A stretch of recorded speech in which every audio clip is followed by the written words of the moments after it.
প্রিয় বন্ধুরা, আসসালামু আলাইকুম। থাকছে না নিবন্ধন পরীক্ষা, যেভাবে হবে বেসরকারি শিক্ষক নিয়োগ। এখন থেকে কিন্তু আর নিবন্ধন দিতে হবে না। কিভাবে তাহলে এই শিক্ষক নিয়োগ হবে, চলুন দেখে নেওয়া যাক। দেশের মাধ্যমিক ও উচ্চ মাধ্যমিক পর্যায়ের বেসরকারি শিক্ষা প্রতিষ্ঠানে শিক্ষক পদে নিয়োগ পাওয়ার আগে প্রার্থীদের বসতে হয় নিবন্ধন পরীক্ষায়। 3 ধাপে অনুষ্ঠিত এ পরীক্ষায় চূড়ান্তভাবে উত্তীর্ণ প্রার্থীরাই বেসরকারি স্কুল, কলেজ, মাদ্রাসা ও কারিগরি শিক্ষা প্রতিষ্ঠানগুলোতে শিক্ষকতার সুযোগ পান। 2005 সালের পর থেকে শিক্ষক নিবন্ধন না থাকলে বেসরকারি প্রতিষ্ঠানে শিক্ষকতার সুযোগ ছিল না। ওই বছর থেকে বেসরকারি শিক্ষক নিবন্ধন ও প্রত্যয়ন কর্তৃপক্ষ NTRC-এ শিক্ষক নিবন্ধন পরীক্ষা নেওয়া শুরু করেছিল। তবে 1.5 যুগ পর এসে উঠে যাচ্ছে শিক্ষক নিবন্ধন পরীক্ষা, বদলে যাচ্ছে NTRC-ও। জানা গেছে, বেসরকারি শিক্ষক নিবন্ধন ও প্রত্যয়ন কর্তৃপক্ষকে NTRC-এ বেসরকারি শিক্ষক নিয়োগ ও নির্বাচন কর্তৃপক্ষ নামে পরিবর্তন করতে চাচ্ছে সরকার। আর এজন্য বেসরকারি শিক্ষক নিবন্ধন ও প্রত্যয়ন কর্তৃপক্ষ আইন 2005 ও পরিবর্তন। এটা পরিবর্তন করে নতুন করে আইন প্রণয়নের উদ্যোগ নেওয়া হয়েছে। ইতিমধ্যে প্রস্তুত করে প্রকাশ করা হয়েছে এর খসড়া। নতুন এই আইন অনুসারে শিক্ষক নিবন্ধন নয়, বেসরকারি শিক্ষা প্রতিষ্ঠানে শিক্ষক পদে নিয়োগ পেতে আগ্রহী প্রার্থীদের বসতে হবে নিয়োগ পরীক্ষায়। পরীক্ষার ফলের ভিত্তিতে শূন্যপদের বিপরীতে প্রার্থীদের সরাসরি নিয়োগ সুপারিশ করা হবে। নতুন আইনের খসড়ার বিষয়টি জানানো হয়েছে। গত 29 জুলাই নতুন এই আইনের খসড়া প্রকাশ করে জনমত ও পরামর্শ জানতে চায় NTRC-এ। সব প্রক্রিয়া শেষে এই আইনটি জাতীয় সংসদে পাশ হলে NTRC-এ বেসরকারি শিক্ষক নিয়োগ ও নির্বাচন কর্তৃপক্ষ বদলে যায়।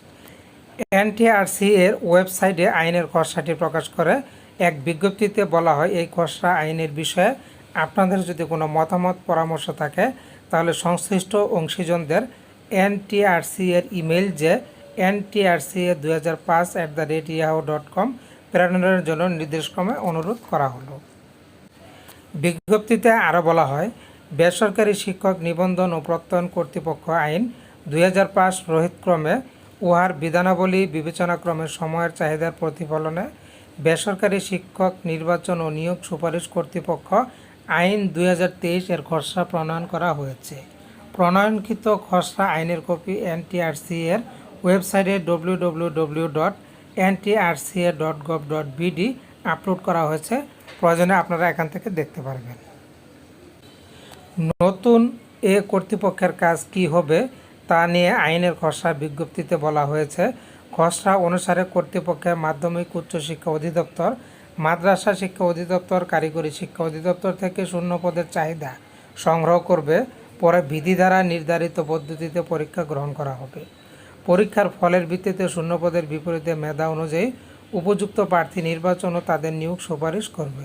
ফলে নতুন এই আইনটি পাশ হলে আগের মতো শিক্ষক নিবন্ধন পরীক্ষায় বসতে হবে না প্রার্থীদের। বেসরকারি শিক্ষক নিয়োগ ও নির্বাচন কর্তৃপক্ষের কাজ নিয়ে আইনের খসড়ায় আরও বলা হয়েছে, কর্তৃপক্ষ পরীক্ষা ও নিয়োগ সুপারিশ খাতে ফি নির্ধারণ ও আদায় করবে। শিক্ষকতা পেশার উন্নয়ন এবং গুণগত মান বৃদ্ধির জন্য সরকারকে পরামর্শ দেবে। MPOভুক্ত শিক্ষা প্রতিষ্ঠান নিবন্ধন নিয়োগের জন্য করবে। বেসরকারি শিক্ষা প্রতিষ্ঠান নিয়োগ সংক্রান্ত গবেষণা কার্যক্রম পরিচালনা করবে। এ আইনের উদ্দেশ্য পূরণ করতে সরকারের অনুমোদন নিয়ে প্রকল্প বা কর্মসূচি গ্রহণ ও বাস্তবায়ন করবে। আরও বলা হয়েছে, এ আইনের অধীনে অন্যান্য বিধানের উদ্দেশ্য পূরণ করতে প্রয়োজনীয় ও আনুষঙ্গিক কাজগুলো করবে। এছাড়া বিধি ও বা প্রবিধান দ্বারা নির্ধারিত দায়িত্ব পালন এবং সরকারের দেয়া অন্যান্য দায়িত্ব পালন করতে হবে বেসরকারি শিক্ষক নিয়োগ নির্বাচন কর্তৃপক্ষকে। শিক্ষক নিয়োগ বেসরকারি শিক্ষা প্রতিষ্ঠানে শূন্যপদে পূরণের প্রক্রিয়া নিয়ে আইনের খসড়ায় বলা হয়েছে, কর্তৃপক্ষ বেসরকারি শিক্ষা প্রতিষ্ঠানের শূন্যপদে নিয়োগ সুপারিশ প্রণয়নের ক্ষেত্রে সরকার নির্ধারিত নীতিমালা MPO নীতিমালা অনুসরণ করবে। কর্তৃপক্ষ নির্ধারিত সুপারিশ প্রার্থীদের তালিকা অনুযায়ী সংশ্লিষ্ট শিক্ষা প্রতিষ্ঠানের শূন্যপদ পূরণ করবে। কর্তৃপক্ষ থেকে নির্বাচিত এবং নিয়োগ সুপারিশপ্রাপ্ত না হলে কোনো ব্যক্তি MPOভুক্ত কোনো বেসরকারি শিক্ষা প্রতিষ্ঠানে শিক্ষক হিসাবে নিয়োগের জন্য যোগ্য বিবেচিত হবেন না। আর বেসরকারি শিক্ষা প্রতিষ্ঠানের শিক্ষকদের শূন্য পদে নির্বাচিত ও নিয়োগ সুপারিশের জন্য আবেদন করার ক্ষেত্রে সরকার নির্ধারিত বয়স প্রযোজ্য হবে। তবে এ আইন জারি হওয়ার আগে সংশ্লিষ্ট শিক্ষা বোর্ড অথবা বিশ্ববিদ্যালয় থেকে স্বীকৃতিপ্রাপ্ত শিক্ষা প্রতিষ্ঠানে বৈধভাবে নিয়োগপ্রাপ্ত এবং বেসরকারি শিক্ষক নিবন্ধন ও প্রত্যয়ন কর্তৃপক্ষের নিবন্ধিত, প্রত্যয়নকৃত এবং নিয়োগ সুপারিশকৃত শিক্ষকদের ক্ষেত্রে এই বিধান প্রযোজ্য হবে। নতুন কোনো স্থাপিত শিক্ষা প্রতিষ্ঠানে বা নন এমপিওভুক্ত পদে নিয়োগের ক্ষেত্রে এই আইন প্রযোজ্য হবে না। তবে সরকার এই বিষয়ে সময়ে সময়ে যে নির্দেশনা অনুশাসন দেবে তাই কার্যকর হবে। এ বিষয়ে এনটিআরসি এর সচিব মোহাম্মদ ওবায়দুর রহমানের বক্তব্য পাওয়া যায়নি। তবে সংস্থাটি অন্যান্য কর্মকর্তারা অনলাইন পত্রিকা দ্য ডেইলি ক্যাম্পাসকে জানায়, নতুন আইনটির সব প্রক্রিয়া শেষে বহাল হলে শিক্ষক নিবন্ধন পরীক্ষা হবে না।